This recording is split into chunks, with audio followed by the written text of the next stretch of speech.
भी नजर है। खुद पूर्व सीएम कमलनाथ ने, आपको बता दें कि पीसी मंत्रिमंडल विस्तार पर, जो प्रदेश में मंत्रिमंडल विस्तार है उस पर उनका बयान आया है। कमलनाथ ने कहा 1 महीने तक तो मंत्री नहीं बना पाए, पिछले 15 दिन से वो सुन रहे हैं मंत्रिमंडल का विस्तार हो रहा है, लेकिन कब होगा देखा जाएगा। कब देखते हैं कि कब तक ये कर पाएंगे। उपचुनाव में 20 सीटों पर जीत मिलेगी, ये कहना उनका। मेरा फोकस अब उपचुनाव पर है, ये सिर्फ इंटरवल है, सरकार फिर आएगी। कमलनाथ, मैंने ये कहना है कमलनाथ का। उन्होंने ये कहा है कि कमलनाथ का ये बड़ा बयान, आपको बता दें उनका कहना है कि ये सिर्फ इंटरवल है, सरकार फिर आएगी। कमलनाथ का ये बड़ा बयान, आपको बता दें पूर्व मुख्यमंत्री कमलनाथ ने बड़ा बयान दिया है। संदीप भवरकर हमारे साथ, हमारे सहयोगी और ज्यादा अपडेट के साथ जुड़ रहे हैं। संदीप, जो अब मंत्रिमंडल विस्तार हो रहा है उस पर कहीं ना कहीं बीजेपी के संगठन की, सरकार की नजर तो है ही, लेकिन कमलनाथ की भी नजरें टिक गई हैं और कमलनाथ इसको कह रहे हैं कि वो फिर से सरकार बनाएंगे। ये एक बड़ा बयान माना जाए। बिल्कुल जेपी, ये एक बड़ा बयान है कमलनाथ का। और कांग्रेस खाली नहीं बैठी है, शांत नहीं बैठी है, बल्कि अपनी संभावनाएं तलाश रही है और सरकार में वापस लौटने की कोशिशें भी कांग्रेस कर रही है। ये इस बयान के जरिए समझा जा सकता है। कमलनाथ को ये मालूम है या कांग्रेस को ये मालूम है कि मंत्रिमंडल का गठन करना इतना आसान नहीं है, क्योंकि जो 22 लोग कांग्रेस से निकलकर बीजेपी में पहुंचे हैं उनमें से उनको मंत्री बनाया जाना है। और ये हालत अगर शिवराज सरकार में हुई तो फिर बीजेपी के जो एग्जिस्टिंग लोग हैं, जो बड़े लीडर्स हैं, वो नाराज़ हो सकते हैं। और इसी में संभावनाएं तलाशी जा रही हैं कि उपचुनाव में जब बिसात बिछेगी तो इसमें जो नाराज़गी होगी, जो असहमतियां होगी, उसको कैसे अपने पक्ष में शामिल किया जाए। और शायद इसीलिए कमलनाथ ये कह रहे हैं संभावनाओं को टटोलते हुए कि 24 सीटों पर जहां उपचुनाव होना है उसमें से 20 सीटें कांग्रेस के पक्ष में आ सकती है। और ये इंटरवल है। इंटरवल कहना ये कांग्रेस के कार्यकर्ताओं में जान फूंकने जैसा एक बयान हो सकता है।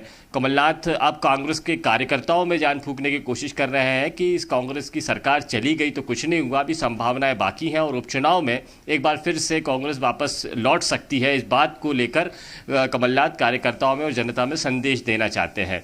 ये बात कमलनाथ को मालूम है कि बीजेपी में ऊहापोह की स्थिति है, मंत्रिमंडल का गठन आसान नहीं है, बहुत सारे लोग नाराज़ हो सकते हैं, उनको मनाना है बीजेपी में, और इन्हीं सारी नाराज़गियों में अपनी संभावनाएं टटोलना है। तो ये जो बयान है, यह बड़ा बयान इसी लिहाज से ये कहा जा सकता है कि कांग्रेस अपनी संभावनाएं टटोलना शुरू कर रही है। और जो मंत्रिमंडल का जो विस्तार होगा, जैसे कमलनाथ ये कह रहे हैं कि कब होगा पता नहीं, 2 महीना ऑलरेडी हो चुका है, 1 महीने बाद तो 5 मंत्री बनाए थे। तो ये जो देरी हो रही है, इसमें कहीं ना कहीं नुकसान बीजेपी को हो रहा है और उसी नुकसान में जो उपचुनाव में जो असर होगा वो कांग्रेस के पक्ष में जा सकता है।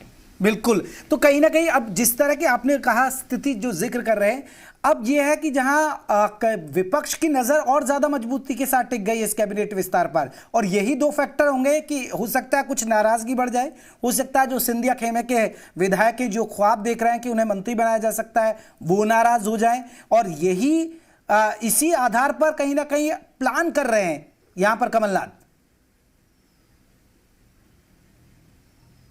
बिल्कुल, कमलनाथ की प्लानिंग इसी तरह की है। नाराज़गी को अगर हम देखें तो कई सारे कांग्रेस से गए हुए विधायक ऐसे हैं बीजेपी में जो पहुंच गए हैं, उनको मंत्री बनाया जाना है, लेकिन जिस सीट से वो चुनाव लड़ते हैं वहां पर बीजेपी के कद्दावर नेता चुनाव लड़ते हैं। मसलन हम देखें जो हाट पिपलिया सीट है, जहाँ से मनोज विधायक हैं और इस्तीफा देकर अब बीजेपी में शामिल हो चुके हैं, उसी सीट पर दीपक जोशी कद्दावर नेता है। यदि यहाँ से बीजेपी कांग्रेस से आए हुए नेता को टिकट देती है तो बीजेपी के दीपक जोशी के लिए ये राजनीतिक नुकसान वाला कदम हो सकता है कि आगे वो क्या करेंगे।